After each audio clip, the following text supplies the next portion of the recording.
연료 분사 시스템에 대해서 한번 공부를 같이 해보겠습니다. 우선 가솔린 기관의 연료 분사 시스템은 처음에 캬브레타 엔진 있죠. 캬브레타. 이 캬브레타부터 시작을 했습니다. 그래서 대략적으로 80년대 엑셀과 프라이들이 바로 캬브레타를 썼고요. 그래서 지금 캬브레타 실품은 지금 여기죠. 이게 캬브레타 실품이에요.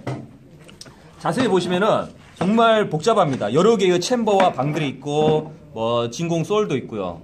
그래서 복잡하죠. 이쪽은 스로틀 밸브도 2개 있고 또 넘기면은 스로틀 밸브가 또 위에 하나 또 있고. 그래서 이 캬브레타를 우리는 하는 말이 기계식이랍니다. 기계식. 캬브레타는 연료 공급 펌프 또한 캠축의 구동에 의해서 작동되는 기계식 펌프예요. 그리고 단지 공기가 들어가면서 결국에는 어떻게 된다? 연료가 기화가 되고 그 기화된 연료가 공기랑 섞이고 엔진으로, 즉 실린더 내로 유입되는 그런 기계식이 바로 캬브레타 방식이 되어 있습니다. 근데 문제는 캬브레타에서도 물론 피드백이 있었지만 캬브레타 방식은 내가 얼마만큼 연료를 분사를 했고 이게 얼마나 분사가 돼서 폭발이 됐고 그에 따라서 연료량을 어떻게 제어할 것인가 이런 제어가 힘들었어요. 기계식이다 보니까. 그래서 이제 나온 게 이제 SPI, 싱글 포인트 인젝션. 이걸 다른 말로 하면은 스로틀 바디 인젝션에서 TBI 이렇게 말을 했습니다.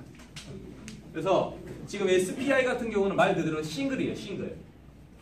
연료 분사를 한 곳에다 한다는 거예요. 한 곳에다가. 그 한 곳에다 하는 곳이 바로 어디냐? 바로 스로틀 바디입니다. 스로틀 바디에는 내부에 이렇게 스로틀 밸브가 위치하고 있죠. 스로틀 밸브는 악셀 페달의 궤도에 따라서 이렇게 열리고 닫히고 이렇게 하죠. 스로틀 밸브의 전단부에 인젝터를 설치를 해서 연료를 분사를 합니다. 그럼 어떻게 될까요? 연료가. 이게 스로틀 밸브가 열리면 그때 유입이 되겠죠. 단점이 하나 있습니다. 얘들. 응답성이랑 가속성이 정말 현저하게 떨어졌어요. 얘들. 왜냐면 실린더는 4개인데 하나의 인젝터를 가지고 제어를 하려니까 힘든 거예요. 출력이 안 나오고 응답성이 느리고 이런 문제점이 있었죠. 그래서 나오는 것이 이제 MPI가 나옵니다. MPI. 그래서 MPI 같은 경우는 멀티 포인트 인젝션이랍니다. 멀티. 이 멀티라는 뜻은 즉 간단하게 흡기 다기관이 보세요. 한 곳으로 들어와서 이렇게 분기가 되겠죠. 1기통 또는 2기통, 3기통. 1, 2, 3, 4. 4기통 제가 실린더를 좀 그려봤는데 지금 흡기 다기관에 이 흡입 밸브 전단부에 하나, 둘, 셋, 넷. 지금 점 찍어놓은 게 바로 인젝터. 이렇게 연료 분사 장치 이런 인젝터를 바로 곳곳에 이렇게 하나, 둘, 셋, 네 개 설치를 했다는 거예요. 이걸 바로 우리는 MPI를 하는 거예요. MPI. 그리고 요즘 기술은 아닌데 요즘 자동차에 이제 많이 쓰고 있는 GDI, 가솔린 다이렉트 인젝션. 그래서 다른 말로는 뭐 DI 방식이라고도 하죠. 다이렉트 인젝션. 그리고 우리 뭐 폴스바겐이나 또는 외제차에서는 TDI 들어봤죠? 이거는 말 그대로 터보차저 다이렉트 인젝션이에요. 그래서 다 마찬가지예요. 실린더 내로 연료를 직접 싼다는 거예요. MPI는 달랐죠. MPI는 여기가 결국에는 실린더죠. 1기통, 2기통, 3기통, 4기통이 있다면 얘들은 실린더 내로 연료를 분사하는 게 아니라 결국에는 이렇게 흡기 다기관, 즉 흡기 밸브 전단부에다가 연료를 분사를 했습니다. 근데 이렇게 GDI 같은 경우는 실린더 내로 직분사를 하는 거예요. 직분사. 이게 GDI. 물론 디젤에서도 마찬가지로 이렇게 DI 방식을 쓰고 있죠. 가솔린 같은 경우는 지금 보세요. 우리가 원유를 이제 두바이 같은 데서 수입을 해서 오죠. 그러면 원유를 이제 정류를 합니다. 정제 과정을 거치는 거예요. 뭐 낮은 온도, 정말 낮은 온도에서는 뭐 LPG 같은 거 있죠. 액화 석유가스, LPG 이런 거 또는 나프타 이런 게 나오고요. 휘발유가 나오는 온도가 대략적으로 30에서 200도씨에서 나옵니다. 정말 낮은 온도에서 나오죠. 그죠? 그리고 그거보다 좀 더 높아지면은 이제 뭐 등유, 경유 그리고 최종적으로는 뭐 골타르 이런 거 오일도 그 순에서 나오고요. 그래서 이렇게 나오는데 이런 걸 우리는 분별 중류를 합니다. 분별 중류. 그래서 원유를 가져와서 이 원유를 갖다가 끓입니다. 끓일 때 발생된 그 증기를 다시 모아서 만든 게 바로 휘발유 또는 경유, 등유 각종 연료가 되겠죠. 이전에 자동차에는 사에틸납이 쓰였습니다. 사에틸납. 사에틸납 말 그대로 납이에요. 납. PB 납성분입니다. 근데 이 납을 사에틸납을 휘발유 속에 첨가를 할 수밖에 없었던 이유 중에 딱 하나가 있어요. 왜냐면 시도 때도 없이 얘가 터져버려요. 휘발유가. 흡입 공기를 다시 압축을 시키고 그 다음 전기적인 불꽃에 의해서 스파크를 일으켜야지만 폭발이 돼야 되죠. 이게 가솔린 기관이에요. 근데 문제는 압축 도중에 폭발이 돼버리는 거예요. 노킹이죠, 노킹. 근데 문제는 이 사에틸납이 쓰면서 문제가 뭐냐면 촉매가 막혀버립니다. 촉매. 납성분이 연소가 안 되는 거예요. 납성분은 연소가 안 됩니다. 그리고 물론 자동차에도 문제가 있지만 인체에도 눈의 점막을 자극시키거나 또는 독성이 있어서 안 좋죠. 납중독이란 말 많이 들어봤죠. 중금속. 그래서 촉매를 막혀버리기 때문에 현재는 거의 다 MTBE란 무연휘발유가 많이 쓰입니다. 그래서 사에틸납이 바로 MTBE로 바뀌었습니다. 이제. 그리고 이제 이쪽은 제가 이렇게 연료분사, 가솔린 기관의 연료분사 시스템의 기락조를 좀 그려봤는데 가장 먼저 있어야 될 게 바로 연료 탱크죠. 맞습니까? 지금 여기 이렇게 실험 장치가 하나 있는데 이게 연료 탱크예요. 연료 탱크. 그렇죠. 그래서 워시액통으로 제가 한번 만들어봤습니다. 그리고 연료 탱크의 하부에는 이렇게 모터가 하나 있죠. 모터. 그래서 연료 모터까지. 연료 탱크, 연료 모터. 그래서 여기도 마찬가지예요. 연료 탱크와 그 밑에 펌프. 펌프 또한 기계식이 아니라 전기식이죠. 전기식. 그래서 DC 모터, 12V용 DC 모터를 사용한다. 그리고 이제 연료 분배 파이프 쭉 해서 가니까 이 자체 박스가 뭐라 하죠? 그렇죠. 딜리버리 파이프랍니다. 연료 분배 파이프예요. 연료 분배 파이프. 그래서 이 연료 분배 파이프에 각각에 하나씩 이렇게 인젝터가 설치되어 있죠. 인젝터는 여기 있습니다. 여기. 네, 이게 바로 딜리버리 파이프죠. 이 금속관이 딜리버리 파이프고 이렇게 인젝터 하나 설치가 되어 있습니다. 그래서 이런 게 바로 MPI라는 거예요. MPI. 그리고 인젝터는 그냥 작동이 되는 게 아니라 전기적인 신호가 있어야 되겠죠. 맞습니다. 전기적인 신호가 있어야 돼요. 그래서 대략적으로 12V를 공급을 해야지만 인젝터는 작동을 합니다. 그리고 이 연료 분사 또한 어디로 한다? 흡기 다기관으로 하겠죠. 흡기 다기관으로 연료 분사를 하겠죠. 그리고 이렇게 딜리버리 파이프의 끝부분에는 압력 조절기가 있습니다. 압력 조절기. 연료의 압력을 일정하게 맞춰주는 게 아니에요. 바로 공전 시와 또는 가속 시의 연료 압력을 차이를 두는 겁니다. 보세요. 실린더대로 연료를 쌀 때 공전 시 많이 써야 될까요? 가속 시 많이 써야 될까요? 가속 시죠. 맞아요. 가속 시예요. 기본적으로 소나타 2 엔진에서는 공전 시에 2.8kg 정도의 압력이 걸리고요. 가속 시 대략적으로 3.2kg 정도의 압력이 걸립니다.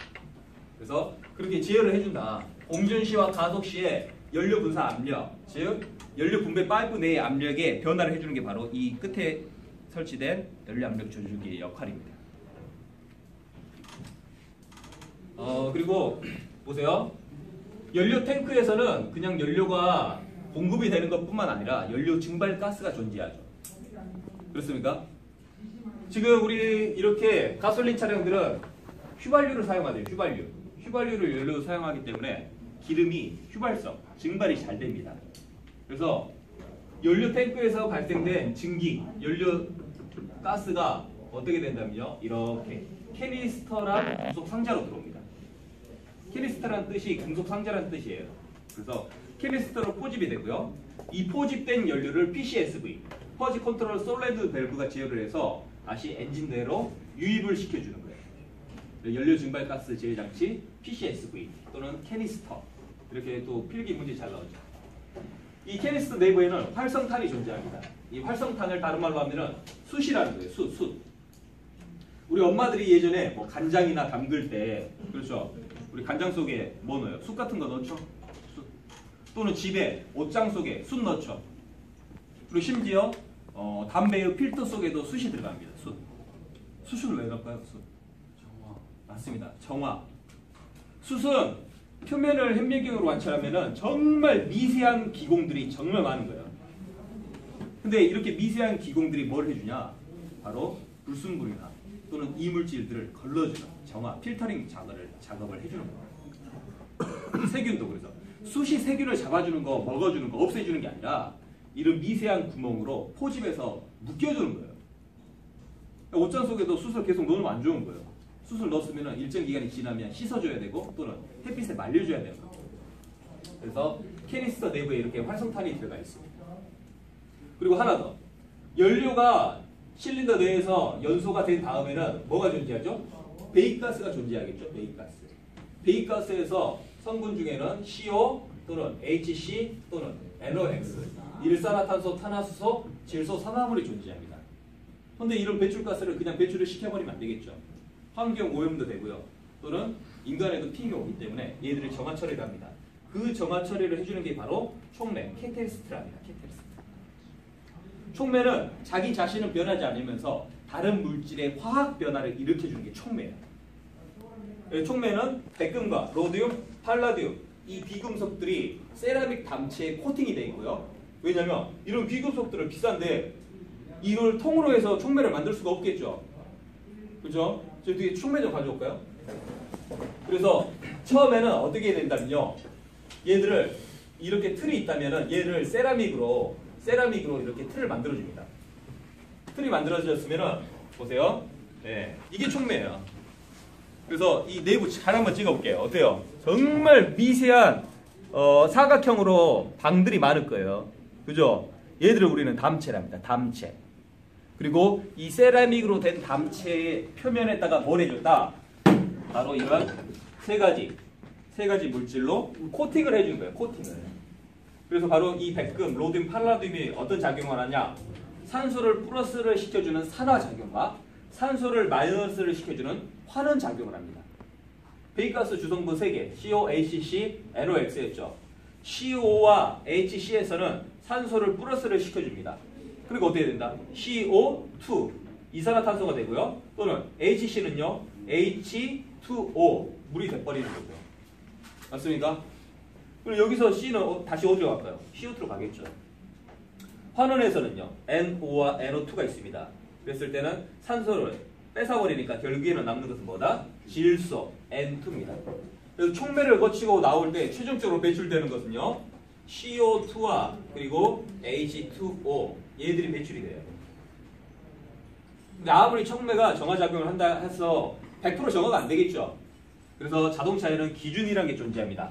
바로 배기가스 기준인데 2006년 이전 제작된 차량과 그리고 2006년 이후 제작된 차량에 바로 배출가스 기준이 있습니다. 그래서 우리는 CO, HC 이렇게 두 개를 공부하자면 이전에서는 바로 1.2%예요. 근데 이후에서는 어떻게 됐다? 1%가 됩니다. 1%. 더 낮아졌죠? 그리고 HC 같은 경우는 220 ppm이 됐습니다. 근데 여기서는 120 ppm으로 낮아져 버리죠. 단위는 퍼센트는 100분의 1이죠. 근데 ppm이라는 단위는 parts per million입니다. 밀리언. 즉 100만 분의 1이에요. 100만 분의 1. 그래서 우리가 그냥 앞에 숫자만 놓고 보기에는 아, CO가 작게 나오고 HC가 많이 나오구나 이렇게 생각할 수 있는데 단위를 이렇게 변환해버리면 HC가 훨씬 낮은 숫자죠. 그렇습니다. 그래서 지금 이렇게 제가 하나의 장치를 우리 학생들과 같이 만들어 봤는데 지금 이게 정말 자동차에서 연료 분산 시스템 그대로 접목을 시켜 놓은 거예요. 그래서 연료 탱크 또는 연료 펌프, 모터 그리고 킥박스 우리 자동차 키 돌려야지 작동하죠. 그래서 킥박스도 연결했고요. 킥박스에서도 배선이 있죠. IG1 전원, IG2 전원 또는 ACC 전원, 스타트 전원이 있습니다. 그래서 그것도 연결을 좀 해봤고요. 그리고 인젝터, 각각의 인젝터에서도 이렇게 배선이 있는데 이 인젝터 배선도 다 따서 만들었습니다. 그리고 얘를 제어하기 위한 다기능 스위치. 물론 인젝터를 제어하는 게 다기능 스위치 아닙니다. 인젝터를 제어해주는 건 뭘까요? 인젝터를 제어해주는 거. ECU입니다. ECU. 여러분들 여기 보이죠? ECU예요. 일렉트로 컨트롤 유닛. 그래서 ECU. 그래서 ECU가 인젝터를 제어를 합니다. 근데 얘는 그러면은 어떤 신호로 인젝터를 제어를 할까요? 그렇죠. WTS, ATS TPS 또는 기관의 공전 RPM. 어제 문제 있었었죠? 어제 문제 나왔어요. 연료의 기본 분사량은 뭐에 의해서 결정이 되는가. 예. 그래서 그런 게 전부 ECU를 작동을 하고 그로 인해서 인젝터가 작동을 하는 거예요.